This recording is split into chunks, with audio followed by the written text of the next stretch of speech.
My favorite cartoon strip by far is Peanuts, which was drawn by Charles Schulz until his death in 2000. Most of you are probably familiar with this comic. If you are, then you probably remember the classic scene of Lucy and Charlie Brown and the football.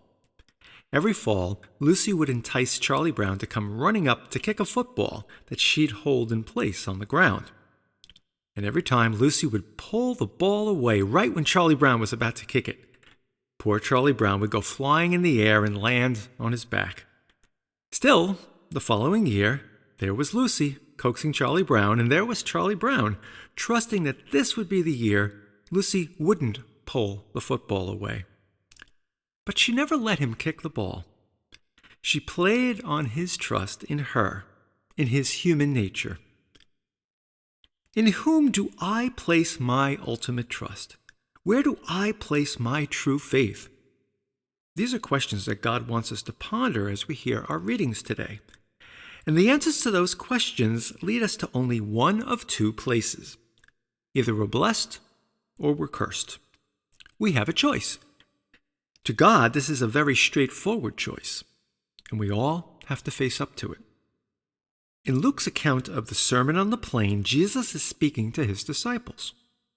We are his disciples too, so he's also speaking to us. The first thing that Jesus says is, "Blessed are the poor." What is Jesus really saying to us? Perhaps we can translate that into, "Blessed are you that do not root your life in material wealth."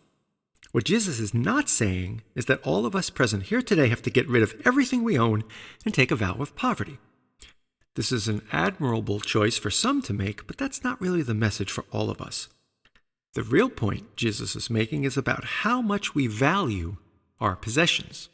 Yes, we need a certain amount of money and possessions to survive here in Hauppauge. It's expensive to live here. We do need to feed our families and have a roof over our heads. But the real question is, how much does our joy depend on absolute wealth? Be honest about this. Do we obsess over wealth?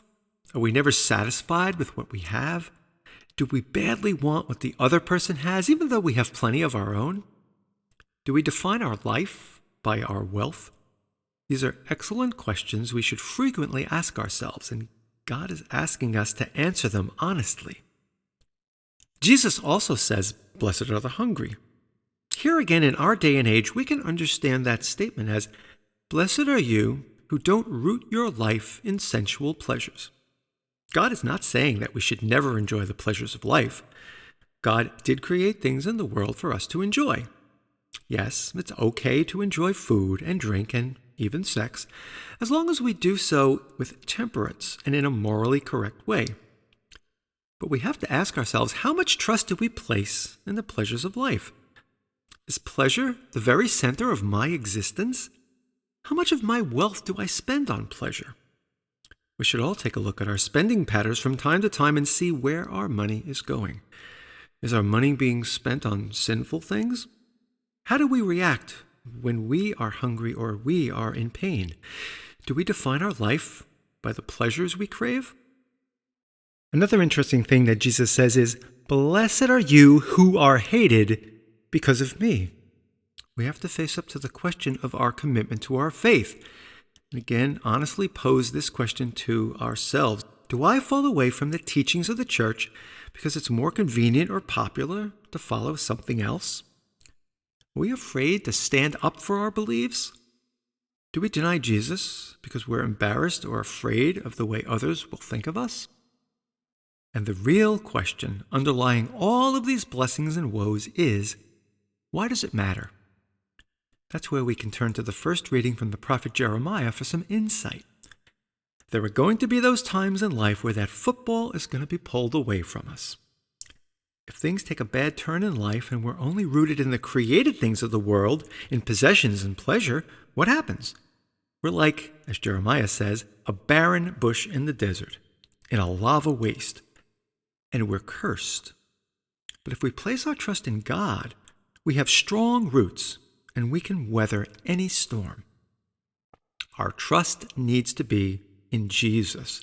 He's the one who went to the cross for us, who suffered and died for us to break the power that sin and death can have over us. Jesus understands suffering. We can bring our burden of suffering to him. Jesus will always walk beside us, especially in times of distress. And if we're looking for strength, what better food do we have in life than the Eucharist, Jesus himself? When we remain poor and hungry, we don't fill ourselves with things of the world. We remain empty so that God can fill us with his goodness, and we're blessed. When we detach ourselves from our possessions, we find it that much easier to help our brothers and sisters in need and share our wealth. And when we do enjoy the pleasures of life, we should understand that God is the source of it all. St. Augustine once wrote, "Visible things are delightful, beautiful, and good. Seek the one who made them. He is our hope." In another minute or so, we'll recite the Nicene Creed.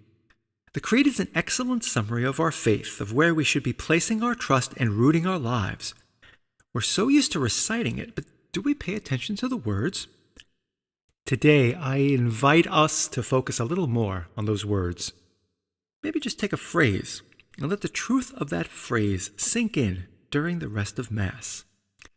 Perhaps we can carry that phrase with us to prayer this week.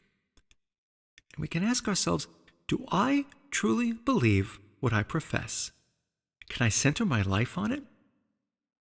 My dear friends, as we go forth today, be aware that our human nature is to be pulled strongly into trusting only things of this world. But God gives us the choice to trust in him instead. Let's open our minds and our hearts to be strong in our faith and make the right choice. God will never pull the football away from us when we come running up to him. Instead, he loves us infinitely. He always welcomes us back to him and blesses us abundantly. You can stake your very life on that.